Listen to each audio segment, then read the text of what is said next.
Welcome. I would like to welcome you to episode 366 of the Unpopular Podcast. This is the man, the myth, the legend, Jalen Hunter. And here at the Unpopular Podcast, not really asked you to agree with me, I'm asked you to hear me out. When we think about championship teams and we think about what it takes to win a championship, balance is usually the number one thing that doesn't really get talked about in the grand scheme of championship caliber teams. We've seen on pretty much the entirety of the NFL, as far as its lineage, its history, we've seen teams that are outbalanced in one way or the other, meaning we've seen a team that's a dominant defense, but isn't that good offensively. They don't usually win. We've also seen a team that is historically great offensively, but they're not that good defensively, so they have to win in shootouts. They usually don't win. When you look at the history of the NFL, usually teams that are balanced, and don't get me wrong, it is very hard to find balance in the NFL, but when you're balanced, you have a better shot of winning the Super Bowl. When I look at this 49ers team, I see nothing but balance. The question mark for me has always been the quarterback, and that historically has been, or at least in recent memory, has been the quote-unquote question for the 49ers. How good is their quarterback going to be? I've said this before. I said this last or a couple episodes ago. Gone are the days where you can have a Trent Dilfer. Gone are the days where you can have a game manager as the quarterback and everything else around you be great and you still win. I think that theory was kind of debunked with the 49ers and Jimmy G. The 49ers, when they went to the Super Bowl, and to me, they were the better team in the Super Bowl. They had a 10-point lead, I believe, in the fourth quarter, and they ultimately lost. They ultimately lost because they were playing against a superior quarterback in Patrick Mahomes, and Jimmy G just couldn't step up when they needed him when they needed him. So I think that was the year when the whole you can be a game manager and still win if you have everything around you at peak level. I think that was the year that kind of solidified that it's over for that. And even if you look at the Super Bowls, like I said, balance is everything. A lot of people want to talk about the Kansas City Chiefs Super Bowl and how the offense is drastically better than the defense. Well, when you look at those Super Bowls, that's not as true as you think. Yes, of course, the offense is better, and I'm not saying it has to be a 50-50 equal, like the offense has to be 50% as good as it. No. What I'm saying is you can't just have a prolific offense. In those Kansas City Chiefs Super Bowls, Chris Jones was huge. The defense made huge stops. Last year's Super Bowl against the Eagles, it was a what? I'm not going to call it a pick six. It was a fumble six that pretty much swayed the game or turned the game on its head. It was Chris Jones wreaking havoc on Jalen Hurts in the second half. Balance is everything in football. If that was the case, we would have been seeing there were so many teams that just weren't balanced.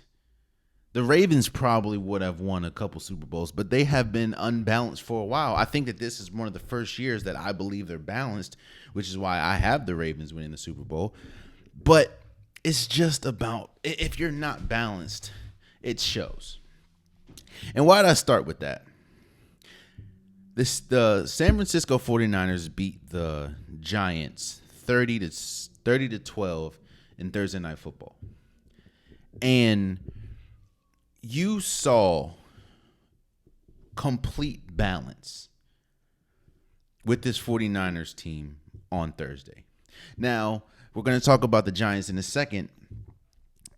The competition obviously wasn't as tough as you would like it to be. But the question marks that I had for this team, of course, centered around Brock Purdy. And centered around, I even said it in the AFC West preview, we're going to see the real Brock Purdy. You have a year or you have multiple pieces of game film that you can scheme around this quarterback.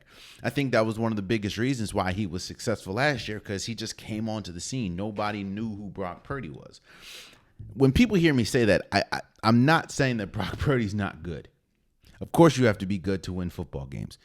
What I'm saying is to have longevity and to be able to sustain that for as long as he's been able to sustain that now, usually that takes not knowing who you're playing against is a big part of that. But Brock Purdy, quiet as it's kept, Brock Purdy hasn't been great this year. I know that's that's blasphemous when you see the numbers. The numbers look like he has been one of the better quarterbacks in football. And if you look at the numbers, then yes, you would be able to come to that conclusion. But if you look at the games and if you look at just how he looks in the pocket and how he looks with throws, Brock Purdy hasn't been that good these first, three games. He's overthrown a lot of people. He's underthrown. He just hasn't looked comfortable. Now, some of that can be, he did have surgery in the offseason, obviously, and he did miss a huge chunk, if not all, of training camp. That could play a part. It also could play a part that teams are starting to understand what Brock Purdy likes to do, how the 49ers like to use Brock Purdy.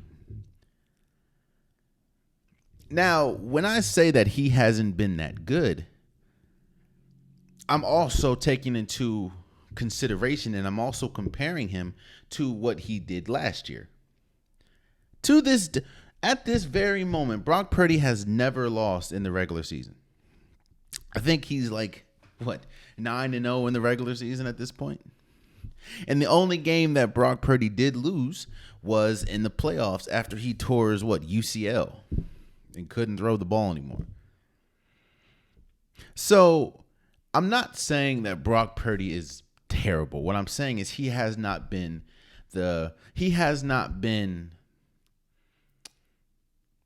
been off to start this season a little bit. Not completely off and he hasn't fallen off a cliff, obviously, but he has been off. But even with him off, Thursday Night Football, 25 for 37, 310 yards, 2 touchdowns.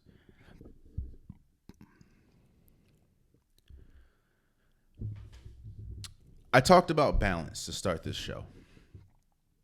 And while it doesn't look like it, it just looks like a 18-point win.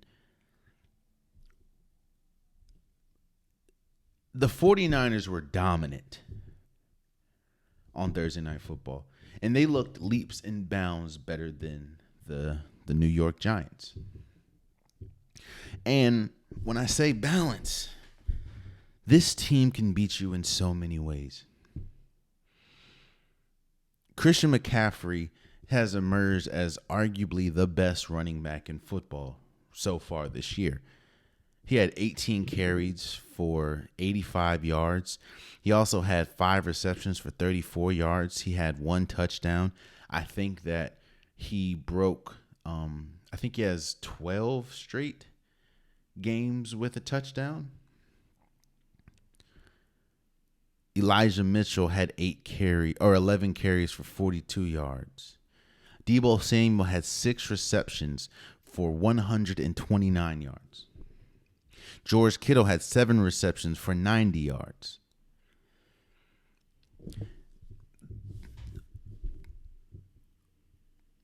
when we look at what the NFL has looked like this early into the season, to me, there are two clear-cut teams that are the best teams in football right now.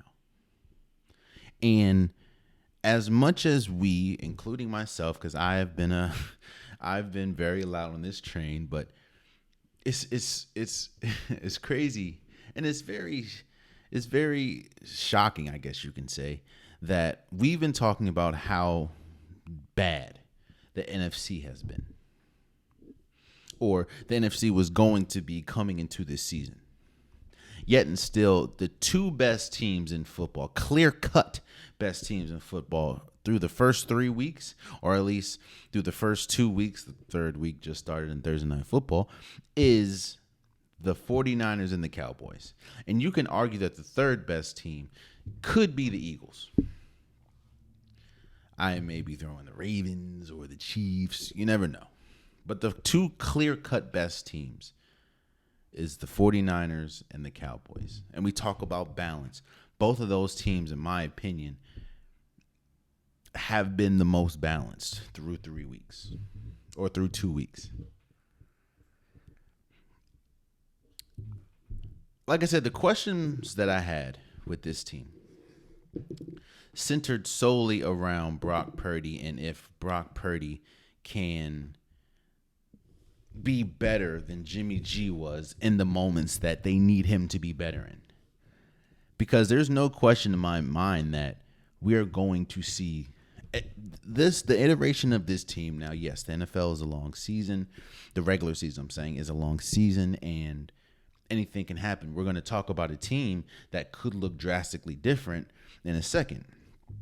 But for the 49ers, if this team is able to stay healthy, which of course in football is a big if this team is able to stay healthy and is able to continue the pace that it's on, I don't see a team. And I know I picked the Ravens to win, but I don't see a team being able to stop this team because of the balance I've been talking about. On the defensive side of the ball, Fred Warner, Nick Bosa. This team it's not a lot of holes. Drew Greenlaw. Charvarius Ward. It's not a lot. I think in the history of the NFL, and I'm not saying that, let me say this, I'm not saying that it has to be balanced throughout the entire season. The team has to be balanced in those moments when it needs to be balanced. I'm not saying that last year the Kansas City Chiefs defense was always on the same or even close to the same level as their offense last year, or the few years that they've had, Patrick Mahomes and Tyreek Hill. But what I'm saying is, in those championship windows, and even getting to the championship, their team has been balanced. The times they didn't, it wasn't. That's plain and simple. When you look at this 49ers team, I see nothing but complete balance. And balance in a good way. You can be trash offensively, trash defensively, but I mean balance in a good way. Like, to me, the 49ers right now is the best team in football. It's right now they're the best team in football. Because we'll talk about the Cowboys in a second. Let's move on to the Giants for a second. I think that there are times when people get what I say, or people take what I say and misconstrue it. That's how we have misunderstandings. It happens in life. You can say something maybe through text, maybe through voice note, and because that person's not in front of you and they don't see how your face looks, or they don't see your voice, or they don't hear your voice, I'm sorry, they could take it the wrong way. And I think that people are misconstruing or taking what I'm saying as something that I'm not. Let me explain. I've been very vocal about Daniel Jones and the contract that he received this offseason. And I have been very vocal in saying that I don't think that his game has warrants the contract that he was received. I'm never going to say someone doesn't earn something. And I'm never going to say someone doesn't deserve something. I feel, and shouts out to Jalen Rose, he said it, you deserve, or you get in life what you can negotiate. I want every single player in the NFL to get paid. And I want in sports, I want, whether it's NFL, basketball, WNBA, I feel they deserve more money. I want every professional athlete to get paid what they are worth, or what they feel they're worth. And when Daniel Jones got his contract, I was very I don't think his game, his level of play warrants the contract that he got. I think when people heard me say that, they automatically think I think he's trash. Or I think that he is a bottom feeder quarterback. That's not the case. That's where I think what I'm saying is being misconstrued.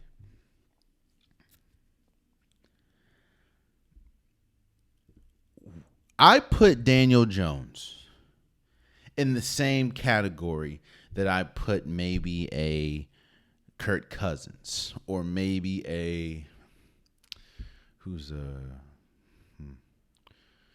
maybe Kenny Pickett at times. I'm not saying that these quarterbacks are bad. No one thinks that Kirk Cousins is bad. Maybe take Kenny Pickett out of it. Let's just stick with Kirk Cousins. No one thinks that Kirk Cousins is bad. The criticism around Kirk Cousins, however, is he is a average quarterback that at times is able to rise above being average and being above average at times. But usually he is an average quarterback. And the thing that we know about the NFL is average quarterbacks don't win in big moments. And we've seen, there's been, they've talked ad nauseum about Kirk Cousins' record in primetime games. It's not that good. I'm never going to say that Daniel Jones is trash. What I'm going to say is, when you look, shouts out to Colin Cowherd. I know he wasn't the originator of this, but when he said it, it opened my eyes to a lot. You look at a player that's been in the league for multiple years. What I do is I take out their best year. For Daniel Jones, his best year was last year. I take that out. I also take out his worst year, which is usually the rookie year. In between is the type of quarterback that you have. And when you do that for Daniel Jones, you get mediocrity. And to me, mediocrity isn't the type of player that got the contract that he got shouldn't be a mediocre player. Now, when you go back to Thursday Night Football, I just read to you what Brock Purdy did. Brock Purdy, again, 25 for 37, 310 yards, 2 touchdowns. Daniel Jones, who was drafted higher than him, who has a much larger contract than him right now, went 22 for 32, 137 yards, 1 interception. And that's the thing about Daniel Jones. You can take what he did last week, or let's look at the totality of this season so far for Daniel Jones. He looked like arguably the worst quarterback in football week 1. Week 2, he looked like that the first half of the game. The second half against the Arizona Cardinals, he looked like the Daniel Jones that deserved the money that he received. I think in the second half he threw for almost 300 yards plus. In the second half alone. This game, you have 137 yards, 1 interception. Now you can say, well, Jay, that's a very tough, outside of course, the Cardinals, that's a very tough 3-game stretch. You just talked about how you feel the Cowboys and the 49ers are the best teams in football right now, and the Giants had to play both of them in a span of 3 weeks. And it shouldn't be shocking that they're 1-2. And my rebuttal to that would be, you're right. I'm not shocked that the Giants are 1-2. And I'm not saying that I expected them to be 1-2. What is shocking is how bad they've looked against top-tier talent. The Giants have looked horrible. The one time they looked really good was the second half of the Cardinals game last week. Outside of that, they've looked putrid. And I'm not all just, I know I started this segment with Daniel Jones, but it's not all on Daniel Jones. The offensive line has been god-awful. He has good pieces on the outside. He has Darren Waller. He has Jalen Hyatt. He has Darius Slade. He has good pieces. It's just you have to be able to get them the ball. And when you're running for your life because his offensive line is so poor, that's a problem. And on top of that, defense isn't doing too well either. I understand you have big name like Dexter Lawrence, but outside of that, no one has really shown up to play. And we'll talk about Saquon Barkley a little bit later in the show, but if I'm a Giants fan, it would be hard for me to look at this team with any hope and optimism. Because one thing that to me is, because I've dealt with this. I've dealt with this as a Washington fan. The hardest thing that you can do as a fan is have hope going into the season. And what Brian Daboll and Daniel Jones and this Giants team did last year gave this team hope for the offseason. The hardest thing to do as a fan is have hope coming into the season and have that hope dashed within the first 2 to 3 weeks. And when you look at this team, this Giants team, and you look at the schedule coming up, it can very well be over for this team very soon, if not already. And when I say, and this is where I'll conclude this segment, where I say that I'm not saying Daniel Jones is trash. I'm not saying Daniel Jones is a bad quarterback. I wouldn't say that. But take out last year. And there should be no question, in my opinion, how good of a coach Brian Daboll is. Brian Daboll is a hell of a coach because you can see his presence, either felt or not felt, throughout the Giants and the Bills. You see how bad, at least interception-wise, Josh Allen looked last year, and you see how good Daniel Jones looked last year. So there's no question that Brian Daboll is a good coach. The question is, how good is really Daniel Jones? And I'm not saying he's trash. But what I am saying is his game does not warrant the contract that he received. Especially when you have people on this team like a Saquon Barkley that maybe, in my opinion, bear more of the load in terms of productivity of this team. To me, you saw two teams in Thursday Night Football that are going in two completely opposite directions. In my opinion, one team has their sights barreled down, has their sights on the Super Bowl, and it's barreling down. Another team is trying to figure out who they are and who they're going to be, not only just this season, but moving forward.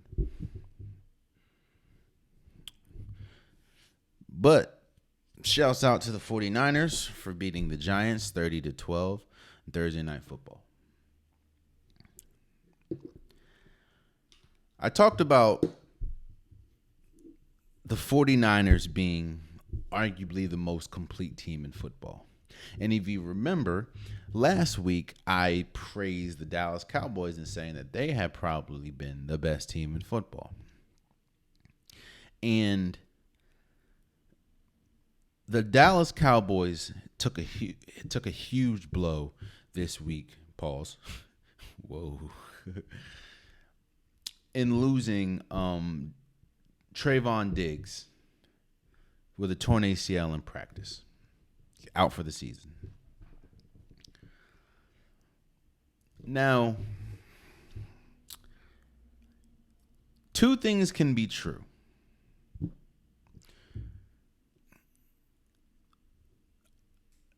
The Dallas Cowboys, I think, are going to be okay. I think with the talent that they have on this team, they are going to be okay for the season, even without Trevon Diggs. To me, that is true. But what also is true is losing Trevon Diggs is a massive blow to this Cowboys team. Trevon Diggs is one of the best defensive cornerbacks in football. And his stats obviously state that. I understand which is true. The conversation around Trevon Diggs is usually he gambles a lot. You're either going to get a big play on Trevon Diggs or he's going to intercept it. That's just how it is.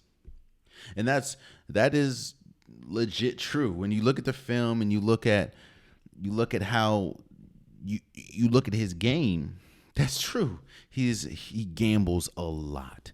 Not saying anything is wrong with that. Nothing is wrong with that at all, but that is just true. But we talk about levels on the defense. And you talk about, the front, the defensive front, and you have, Dexter Lawrence and Micah Parsons. When you talked about the back level of that defense, you had Trevon Diggs and Stephon Gilmore. And let's not get it confused.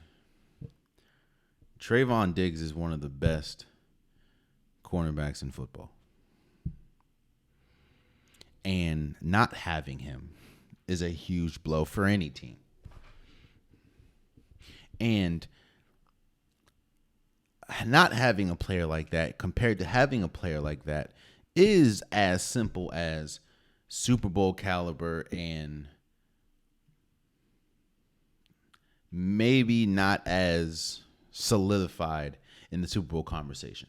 Let me explain that Do I think that the Cowboys, especially in the NFC, is still one of the, if not the best team in that division? Yeah, or that conference? Yes. And do I think that even losing Trevon Diggs, do I think that the Cowboys can still at least make it to the NFC Championship? Yes. But when we talk about balance and you talk about the 49ers, having someone like Trevon Diggs could put you over the top.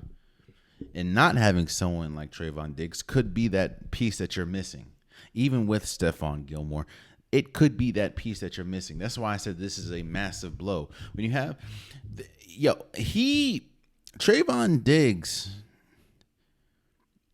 is on a Hall of Fame trajectory.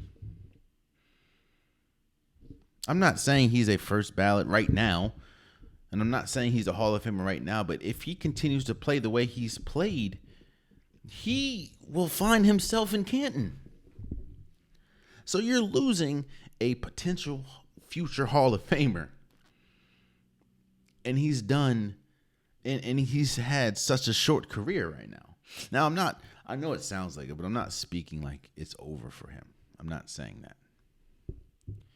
But what I am saying is this is a massive blow for the Cowboys.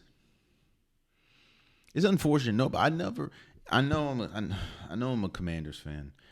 But I never want to see anyone get hurt.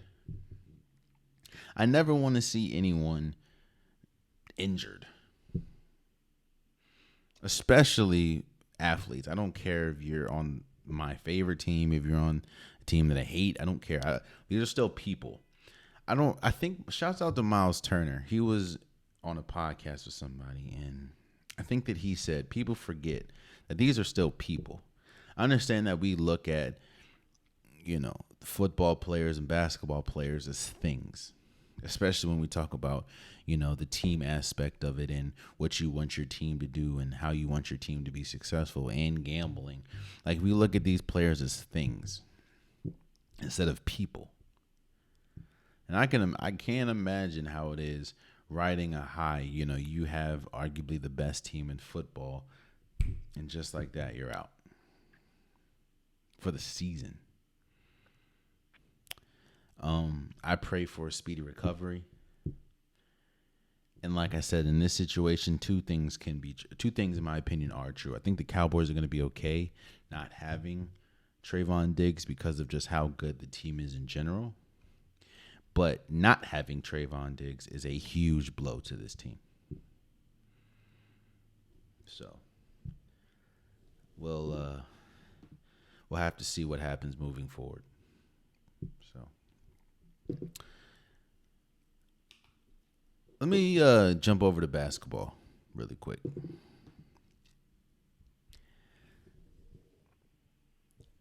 There have been, in these last few days, well, for a while now, Buddy Hield has tried to get a new contract from the Indiana Pacers. They traded him they obtained him via trade from the Sacramento Kings, and Buddy Hield is one of those very consistent players that can win you, or can be the piece that puts you over the top. And that's kind of why, and that's kind of where I want to sit. Because the Indiana Pacers and Buddy Hield both sides obviously aren't able to finalize a deal. So it looks like, reports are coming out saying that they're going to now look to move Buddy Hield. And Buddy Hield and his team is working alongside the Indiana Pacers to find a trade destination for Buddy Hield, seeing as though the Pacers don't want to pay Buddy Hield what he feels he's worth. And I have 5 teams that I think that Buddy Hield could go on and can change the fortune of a team. I'm not saying that they're going to be instant championship caliber teams, but I do think that Buddy Hield on one of these 5 teams can definitely change the outlook of their team. Let's start with a team that, in my opinion, should be obvious, and that is the Chicago Bulls. What Buddy Hield? Okay, let's first talk about what Buddy Hield is. Buddy Hield is a player that is one of the best three-point shooters in the NBA. I think for a career, he shoots 40%. Last year, he shot 43% from the three-point line. People that don't know, that's pretty damn good. Buddy Hield is a sniper from the three-point line. He does take a lot of them, but even still, he takes 3 to 8 three-pointers a game. So he is a sniper when it comes to 3-point shooting. The when you look at the Chicago Bulls, they are the void of 3-point shooting. They're so bad at 3-point shooting. DeMar DeRozan had to change his game to be more of a 3-point shooter. He's still not, but they're not. They're pretty much lone 3-point shooter is Zach LaVine, and he even has ebbs and flows through it. I think if you're able to trade for Buddy Hield, he now unlocks a side or an area of the court that you as a team has struggled mightily in, and that, of course, is a 3-point line. Because when you look, Alex Caruso isn't knocking down threes at a regular rate. Kobe White isn't knocking down threes at a regular rate. Vucevic, he is one of their better 3-point shooters, and he's a center. So I think Buddy Hield would be great for the Chicago Bulls. And I think that, with the loss of Lonzo Ball due to injury, and it looks like he's not, or he has already been confirmed that he's not going to play this season, that now allows, it gives the Bulls a 3-point shooter or sniper that they have not had. So my first team, and I'm not ranking these teams, but my first team is the Chicago Bulls. Second team is the Milwaukee Bucks. There has been a lot of talk over the last few days about Giannis's future and about how are you able to keep a player as good as Giannis? Your team has to always be in championship contention. Now, yes, having Giannis on your team definitely changed the fortunes of your team, and it allowed you to go from maybe a lottery team to possibly a championship team. But you need it all. You have to have the team. And one thing that the Milwaukee Bucks struggled mightily in last year was half-court offense. I think they were one of, if not the best team when we talk about fast break offense. When you have Giannis running at you full, ahead of steam, off a steal, off a miss. The Milwaukee Bucks are one of the best, if not the best team in transition offense. They were one of the worst in half-court offense. And that is because they don't really have a reliable three. Their best 3-point shooter is Brook Lopez. I know you have Grayson Allen, but he's inconsistent. Giannis is definitely not good at shooting threes. Jrue Holiday, he's been very inconsistent at shooting threes, even though he's a good player. They don't have that player outside of Chris Middleton, but that is a lot on Chris Middleton to have to be their sole player that can create his own shot and still hit the three. Well, you add Buddy Hield, that takes a lot of the pressure off of Chris Middleton so he can play a lot better. That takes a lot of pressure off of Jrue Holiday so he doesn't really have to worry too much about shooting the ball and being an offensive weapon as far as scoring. And you don't have to worry. You have Giannis just being Giannis. I think that was having Buddy Hield is one of those things for the Bucks, at least. He can change the fortune. Let me say, he can change. I'm not going to say change because I think that this, again, when you have Giannis, you're a championship caliber team. But I think that you go from a championship caliber team to arguably a favorite with Buddy Hield. It depends on who you would have to give up. But I do think that if Buddy Hield goes to the Milwaukee Bucks, they should be, at least in the East, a favorite alongside the Boston Celtics. Another team, a third team, is the Miami Heat. Look here. We all saw what the Miami Heat looked like, or we all saw how good the Miami Heat was this year in the playoffs and making it all the way to the finals. We understand and we saw how good someone like a Caleb Martin was, or someone like a Gabe Vincent was, and, of course, Jimmy Butler.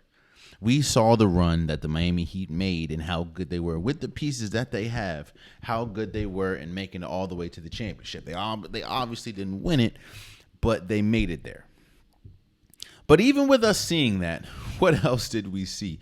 We saw where the Miami Heat struggled at mightily, and that is the three-point shot. Spoiler alert, all of these teams have a three-point shooting deficiency somewhere. I said I have 5 teams. Each one of these teams struggles at shooting the three. At least, I'm not going to say some, of course, more than others, but they all struggle with shooting the three. The Miami Heat are one of the worst teams at shooting the ball, shooting the three-point shot, especially wide open. And you add someone like a Buddy Hield. Now, I understand that Victor Oladipo was out, but even at his height, Buddy Hield is a better three-point shooter than Victor. Adding Buddy Hield, to me, that could have been the difference between you winning a championship and just getting there. I know that the Heat won one game in the finals. I'm not saying that Buddy Hield would have put them over the top and they would have beat the Denver Nuggets, but they would have given them a better shot because honestly, again, it was, and I say this every single time I talk about the finals. I talk about this. It wasn't the defense that beat the Miami Heat. It was the fact that they could not keep up offensively with the Denver Nuggets. They couldn't hit shots. They couldn't hit threes. All the magic that Caleb Martin had in the Boston Celtics series just went away. I'm not saying he was trash, but he wasn't good. All the magic that Gabe Vincent had in the Boston Celtics series, he really only had one game, and that's the game that they won. I think that Buddy Hield just it's able to you're able to distribute the shooting and scoring responsibilities more evenly, and you hit a couple of those shots, you maybe win more than one game in the finals. So I think one team is the Miami Heat. Let's go over to the East. I mean the West. I'm sorry. And let's talk about the obvious one, in my opinion. That's the Lakers. As great as the Lakers are, or were last year, making it to the Western Conference Finals, beating the Golden State Warriors in the second round, ultimately losing to the Denver Nuggets, having Anthony Davis, having LeBron James. The biggest problem for this team, and the thing that hurt them outside of course, their defense against Jokic and the Nuggets, was their three-point shooting. They don't have one reliable three-point shooter on this team. No, definitely. Well, they have better three-point shooters now with the offseason. You know, they got Christian Wood. They have players. But even with that, they haven't really addressed their biggest need, which of course is three-point shooting. I mean, I'm looking at this roster now, and the best three-point shooter is probably Gabe Vincent, maybe Austin Reeves, Taurean Prince, who they just got this offseason. What I'm saying is, I'm looking at this roster, and it is devoid of three-point shooting. You add Buddy Hield, that, again, kind of like the Chicago Bulls, that unlocks a part of the floor that you struggle at. And I think that, to me, if they had Buddy Hield, that would be the difference between a championship and not last year. Because it changes the way that now people have to defend you. Because you can just pack the paint or stay within the three-point line, because you don't really have to. Yeah, there are games when Austin Reeves can go off, but those games are less likely than not to happen. It's just and that's, I mean, of course the rumors were Buddy Hield, that they wanted Buddy Hield a while ago, before I think they got Russell Westbrook and DeMar DeRozan. But I think that adding Buddy Hield to this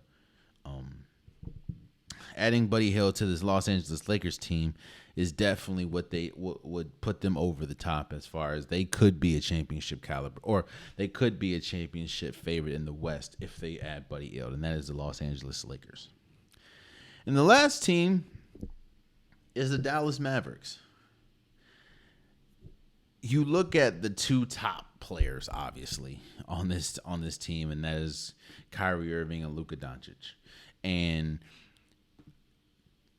of course, you have a shot when you have those two superior players. But kind of like we talked about in the first part of the show, balance is everything in sports. You have to be balanced. A lot of people talk about the Golden State Warriors championships and Kevin Durant, and I talk about this a lot, but you talk about those Kevin Durant championships, they were one of the best defenses in the league with Kevin Durant. Every single time the Golden State Warriors have won a championship, they've been top 10 in defense. This roster is not good defensively in the slightest. Their best defender is maybe Dwight Powell. They're not good defensively at all. And another thing they're not really good at is 3-point shooting, because they really only have 3 reliable 3-point shooters, and that's Kyrie Irving, Luka Doncic, and Seth Curry. Outside of that, Tim Hardaway Jr., he's really up and down. He can catch fire, but again, he's up and down. That might be it. And while, yes, this team does need some height, their tallest player is Derek Lively, and I think that they got him from Duke. He's going to be good. I think that they also need more shooting, and they also need more scoring. And adding Buddy Hield takes a lot of pressure off of Luka Doncic and takes a lot of pressure off of Kyrie Irving. And I'm not saying that they just be championship favorites, getting those two or getting Buddy Hield, but I think that it allows them to, again, operate on the floor that they may be hesitant to because they don't have a lot of pieces there. So, again, the 5 teams that I think should definitely at least try to trade for Buddy Hield is the Chicago Bulls, the Miami Heat, the Los Angeles Lakers, the Milwaukee Bucks, and the Dallas Mavericks. I think that fit matters. Obviously, I talk about it ad nauseum on this podcast, and adding the right team, adding someone like Buddy Hield changes the fortunes, or at least the current fortunes of their team. That's just plain and simple. Like another team, I'm not gonna elaborate with, but if Minnesota, who struggles at shooting threes, if they had Buddy Hield, that'll be different. If the Los Angeles Clippers had Buddy Hield, it'd probably be different. It's all just about fit, and adding someone like Buddy Hield can change your outcome for the season. So I'm interested to see where he goes, and I'm interested to see just how the Indiana Pacers look with or without him on the team, Well, we kind of know what they look like, obviously, with him on the team, but with the emergence of Tyrese Halliburton and everything, I'm interested to see how, what happens. So we'll see. I want to go over and discuss the WNBA for a second, and we are in the second round of the semifinals of the playoffs. You have the Vegas Aces going against the Dallas Wings. You also have the New York Liberty going against the Connecticut Sun. To me, again, and I don't want to sound like a casual. I don't want to sound like something that everyone else speaks about. But to me, there's 2 clear-cut teams, man. That is the Vegas, and I've talked about this before. That is the Vegas Aces, and that is the New York Liberty. Those 2 are the clear-cut best teams in the WNBA. We'll talk. They are starting to hand out the awards for this year, and we'll talk about that in a second. But there's not many weaknesses for both teams. Now, both teams can lose, as we've seen, obviously, this year, but when both teams are dialed in and both teams are playing, when you have A'ja Wilson playing as good as she plays, she is arguably, if not the best player in basketball. I think she is the best player in basketball when she's playing, when she's dialed in. Kelsey Plum, she is a fire starter. I mean, if she can catch fire, it's over with. Then you also have Chelsea Gray. We know the historic run that she did last year. They have the sixth player of the year in Alicia Clark. And this is all with Candace Parker not being there. You also have Jackie Young. They have so much talent on the Vegas Aces. Same thing for the New York Liberty. You have Breonna Stewart, who I think had the most 40-point games in WNBA history this year. You have Jonquel Jones, who is easily forgotten when we talk about the pantheon of players in the WNBA, but Jonquel Jones is also a former MVP. You have Sabrina Nadescu, who is one of the best, if not the best, young emerging stars in the WNBA. You have Courtney Vandersloot, who's one of the best point guards in the WNBA.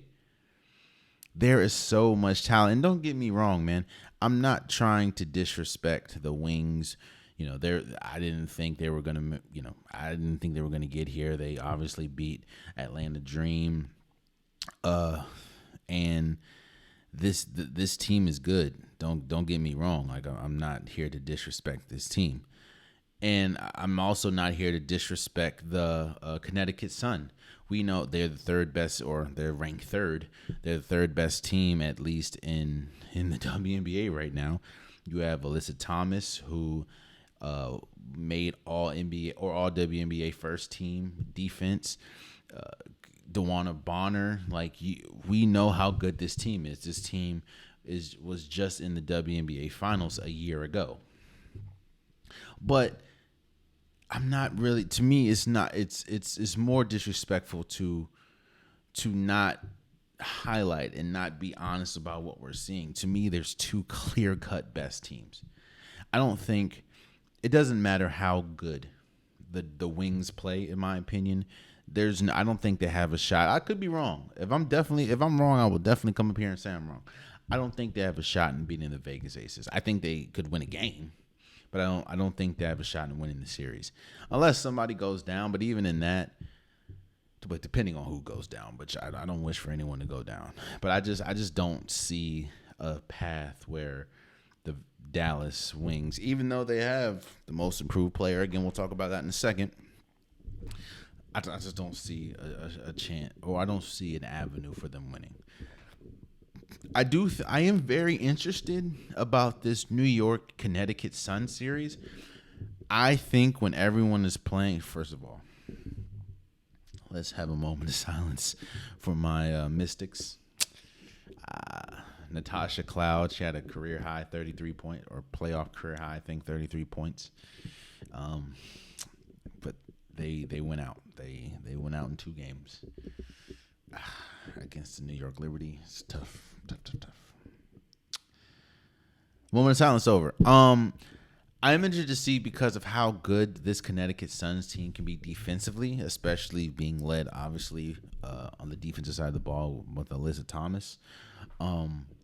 But I just don't know if they can keep up with the firepower and, honestly, the defensive output that the New York Liberty can bring too, with Jonquel Jones and with Breonna Stewart. It's going to be tough. I think that obviously it's a 2-3 matchup, but I think that matchup is a lot closer than the Vegas Aces and Dallas Wings. And like I said to start these playoffs, I think that we are barreling down to a Vegas Aces, New York Liberty in WNBA finals. So that's who I obviously have coming out of, or going into the finals. I have the Aces beating the Wings, and I have the Liberty beating the Sun. So I am interested to see. I mean, it has been really good basketball. Shouts out to all the people that obviously didn't win, but I just think we see the two best players and two best teams in the WNBA, and it looks like they're on a collision course to see each other. So we'll see. If I'm wrong, we'll talk about it. So also wanted to give a shout out to, like I said, they're handing out the WNBA Awards. Not all of them has been announced, obviously, but they handed out the sixth player of the year, which for people that don't know what that is, that's the sixth man of the year for the NBA. For the WNBA, it's the sixth player of the year, and that went to Alicia Clark. Shouts out to her. She used to be a Washington Mystic. She is a two-time WNBA champion, I believe. And she is a very vital part of the Vegas Aces. Even though when you look at her numbers, it doesn't look like it.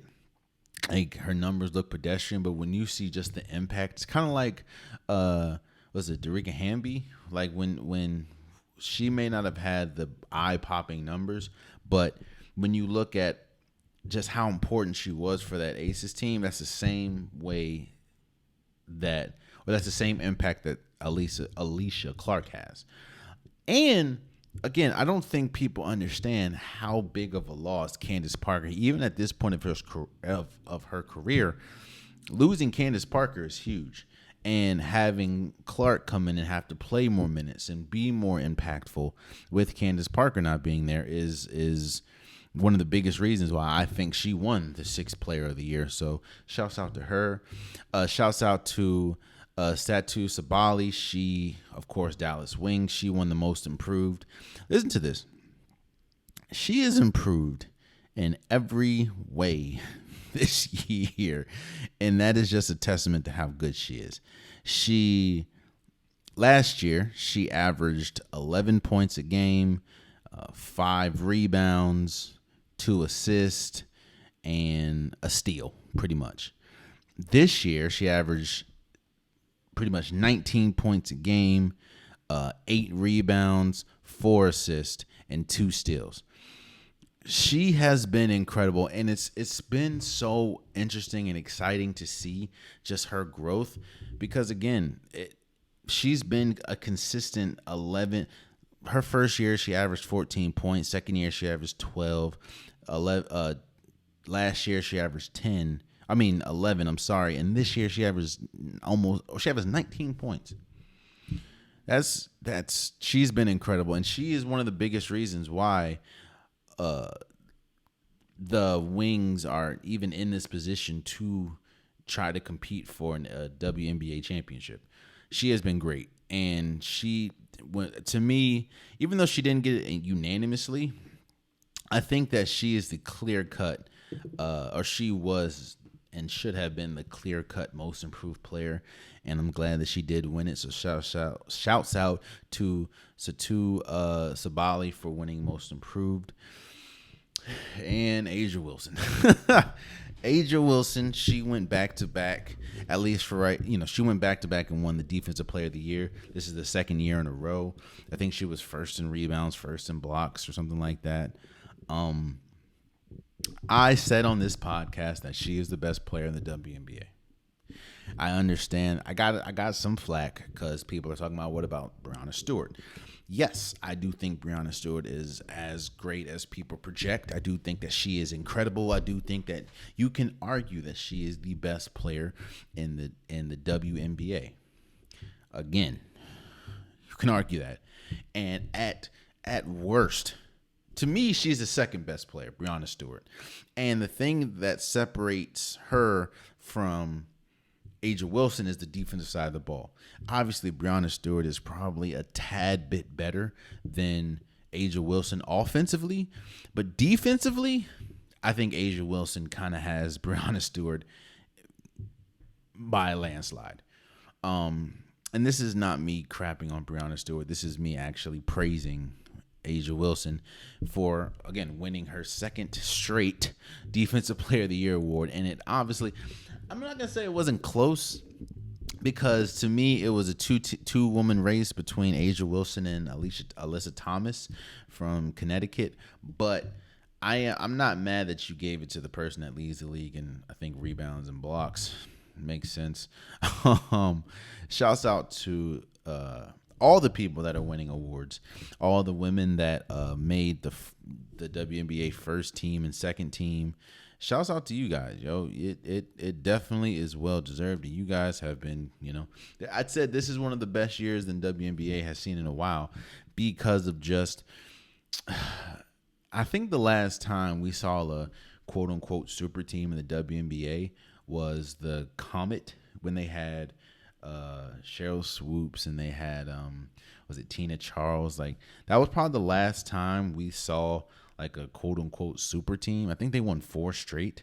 I know that there were some years that the Sparks were really good with Lisa Leslie and Candace Parker and Neka Abumake. I'm sorry. I know that there were a couple years. Hell, the Washington Mystics won. The Washington Mystics won, I believe, in 2019. So, yeah. But this is the first time, I think, in the WNBA existence that we have 2 quote-unquote super teams, which is, of course, is the New York Liberty and the Vegas Aces. So that has kind of added excitement to this year. And on top of that, we've seen some incredible performances. Again, Alyssa Thomas has been great on the defensive side of the ball. I think that she broke the record for most double-doubles or most triple-doubles, I think, in WNBA history this year. Again, Breonna Stewart broke the record for most 40-point games. Satu Sabali, she improved incredibly and won this most improved player. And again, shouts out to her. Shouts out to Alicia Clark for winning 6th player of the year. And shouts out to Asia Wilson, for winning this defensive player of the year. Her 2nd straight defensive player of the year, might I add. Let's go back to football, and I'm going to obviously give my predictions for week 3 of the NFL. We just got Thursday night football, the Giants losing to the 49ers, so that is obviously the start of week 3. Let's do the Colts at Ravens. It has come out that Anthony Richardson will not be playing for the Colts this week. He is still in concussion protocol, I believe, after last week getting hit and going out the game. So I think that the Ravens are going to win. You're already, to me, an underdog going into Baltimore, playing Lamar Jackson in this team, and now you don't have your star quarter. I know Gardner Minshew is a pretty good backup, but it's going to be tough. I have the Ravens winning that game. Titans at Browns. I think this is a much, much bigger game for the Browns. I've talked about it ad nauseum of how bad Deshaun Watson has looked, how losing Nick Chubb for the season is to me, because of how bad Deshaun Watson's looked, that could be a death sentence. That more than likely is a death sentence to this team this year if Deshaun Watson doesn't play better. And honestly, there has not been anything to make me think that Deshaun Watson will play better. So I have the Titans winning this game. I hope I'm wrong. I hope it's a really good game. I don't hope I'm wrong. I don't really care. But if I am wrong, I'll come here and talk about it. But I just think the Titans are going to win the game. I know that the Browns defense is still incredible, but that offense, with how Deshaun Watson's playing, I don't know if they're going to be able to keep pace with their own defense. So I have the Titans beating the Browns. Falcons at Lions. I know the Falcons are a really good feel-good story, being 2-0, and Bijan Robinson has been really good. Desmond Ridder has been really good. Was it Arthur Smith, the coach? He's been incredible. It's been a really good topic of discussion. But I do think that the Lions are just a better team. I think the Lions, and you're playing in Detroit, I think the Lions are going to win this game. I like Dan Campbell as a coach. I like Jared Goff more than I like Desmond Ridder, and I do think that it was kind of a hiccup last week going against the Seattle Seahawks. I'm going to go with the Lions beating the Falcons. Saints at Packers. Honestly, I don't like it's oh boy, that Saints team has not looked good, at least offensively, these first 2 weeks. I know they're 2-0, but they're mainly 2-0 because one, they haven't really played good teams, and two, their defense has been incredible. Marcus Lattimore, Cam Jordan, they've been really good. Tyrann Mathieu, but offensively, I don't know. The same thing can be said kind of for the Packers, just in a different way. Their defense has not really been that good, and their offense has been good. You're at Green Bay. I think, oh boy, when you talk about I'm gonna go with the Saints. I'm only going with that because I like Derek Carr more than I like Jordan Love right now, and that's no offense to Jordan Love. He's been a lot better than I thought he would be. I just don't like the Saints, man. Like, both of these teams haven't. The Packers looked ugly last week, and the Saints have had 2 pretty ugly wins. So I'm just gonna go with the Saints. Texans at Jaguars. I'm gonna go with the Jaguars. You have Trevor Lawrence. He's gonna arguably be the best player, even though I do like the Texans defense has been playing. Texans defense has been very surprising, and they've been one of the best defenses in football. And they play extremely hard. It's just they're really young and they kind of lack talent everywhere else. So I got the Jaguars winning. Broncos at Dolphins. Look here. The Broncos lost their 2 gimme games. They should have beat the Raiders. They were up 18 points against Washington. Now you're going to Denver. Now I understand that Jalen Waddle probably won't play, and Jalen Ramsey obviously still isn't playing. But the problem with this Broncos team is more on the defense than it is on Russell Wilson this year. And you're going up against a team that can, once they flip the switch offensively, even though you don't have Jalen Waddle, but you still have Tyreek Hill, it's going to be tough. So I have the Broncos going down 0-3 and losing to the Dolphins. Chargers at Vikings. This is a huge game for both teams. I dropped a reel and I talked about the hot seat that the Chargers are on right now, and Brandon Staley. And I'm not saying that Justin Herbert is going to lose his job or anything, but I do think that the criticism that Justin Herbert receives is going to be a lot louder. But I do think that this is a very important game for both, because the Vikings, especially when we talk about the NFC as a whole, you don't want to go in a 3-0 hole or 0-3 hole, and it's tough to get out of, especially in that division. I mean, the division's not that good, so you could probably still go 0-3 and win it, but it's not promising. I'm gonna go with the Chargers, man. To me, even though I said all I said last episode about Justin Herbert, I think that he's gonna play better than Kirk Cousins, in my opinion. And defensively, I like the names on the Chargers more than I like the names on the Vikings, obviously. So, and we're gonna talk about Cam Akers in a second, but Vikings did just get Cam Akers. I just don't think that's going to help this week. So I have the Chargers winning. Patriots at Jets.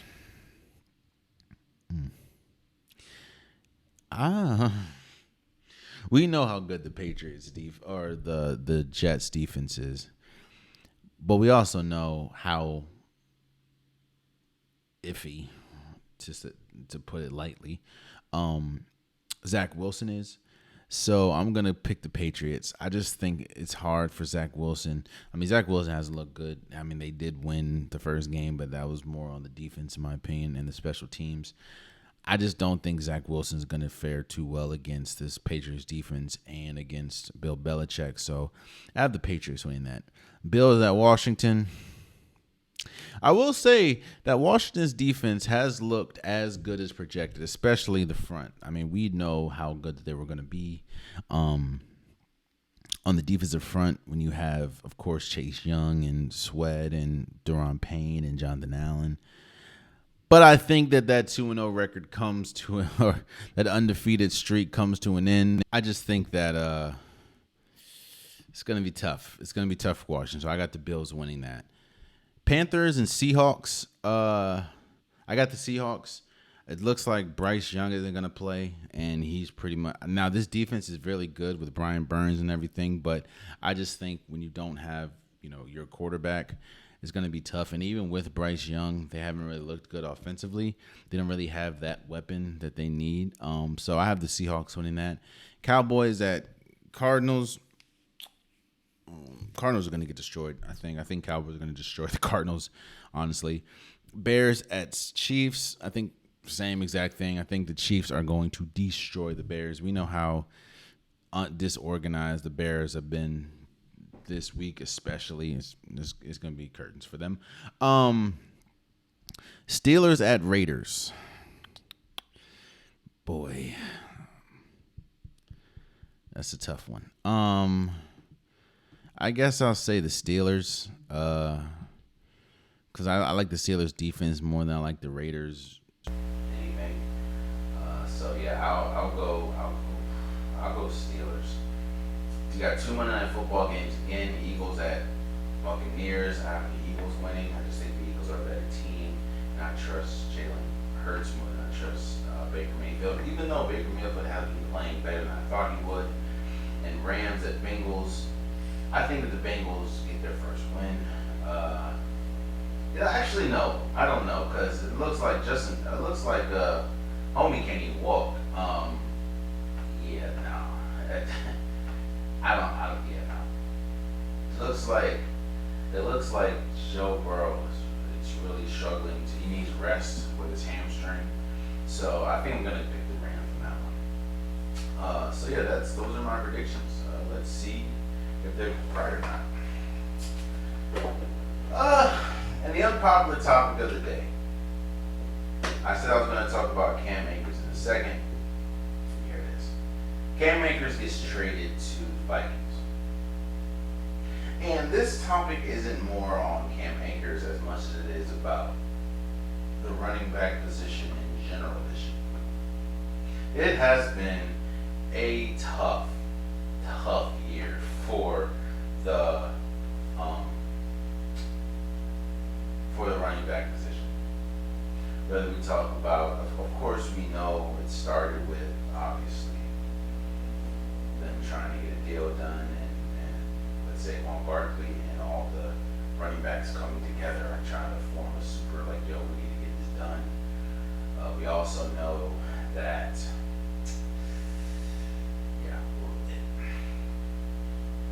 I said before, two things could be true.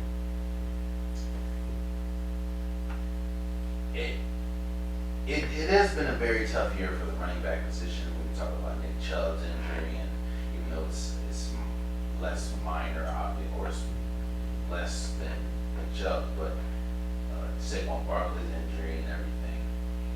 But it's also, this year is also going as expected for the running back position. And I'm not saying due to the injuries. I'm saying we knew Christian McCaffrey is going to be great. We knew Derrick Henry is going to be great. The problem is, this is what we've seen for the longest. You see, you see the top running backs be the top running backs. Nick Chubb, when he's playing, Saquon Barkley, Christian McCaffrey, Derrick Henry. We knew they were going to be great. Then there's just everyone else, and that's no offense to the Breece Halls or the Kenneth Walkers. Yeah, that's no offense to them, the Brian Robinsons, but it hasn't been great. And Cam Akers was a very important piece to the Rams, and he didn't even work out. So the unpopular topic of the day is, again, I don't think that this season has been proof as to why the running backs aren't really getting paid that they feel they should get paid, because they're not. Unfortunately, Christian McCaffrey can go crazy and everything. I don't think he is the most important piece of the 49ers. Derrick Henry can run and be great, but no one has the Chargers. I mean, not the Chargers. The Titans winning the Super Bowl, even getting there. It's, like I said, man, it's going to be a long fight. A long fight for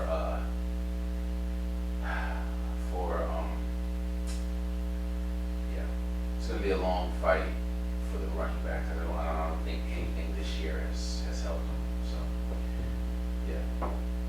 And there you you have it, man. That has been today's episode of the Unpopular Podcast. I truly appreciate you guys. If you want a Unpopular Podcast shirt, hoodie, sweater, long sleeve joggers, the link is in the description below. I have multiple different colors, multiple different designs. Get your Unpopular Podcast merch today. Also, please subscribe to the YouTube channel. It definitely means a lot. Tell a friend, tell a friend, tell a friend. I'm trying to grow the YouTube channel, obviously, see how much this community can grow. So if you subscribe if you can. If you know someone that's not subscribed and you like the content, tell them to subscribe. Also, please follow the socials. Follow Instagram, follow TikTok. I post reels daily. I post pretty much anything daily on the socials, so follow those. Shouts out to Candace Rebel. I did an interview for them. The link, I guess, will be in the description. I did an interview about being a creative, and that published 2 days ago. So shouts out to them, and I appreciate them, and I appreciate you guys definitely. Until next time, much love.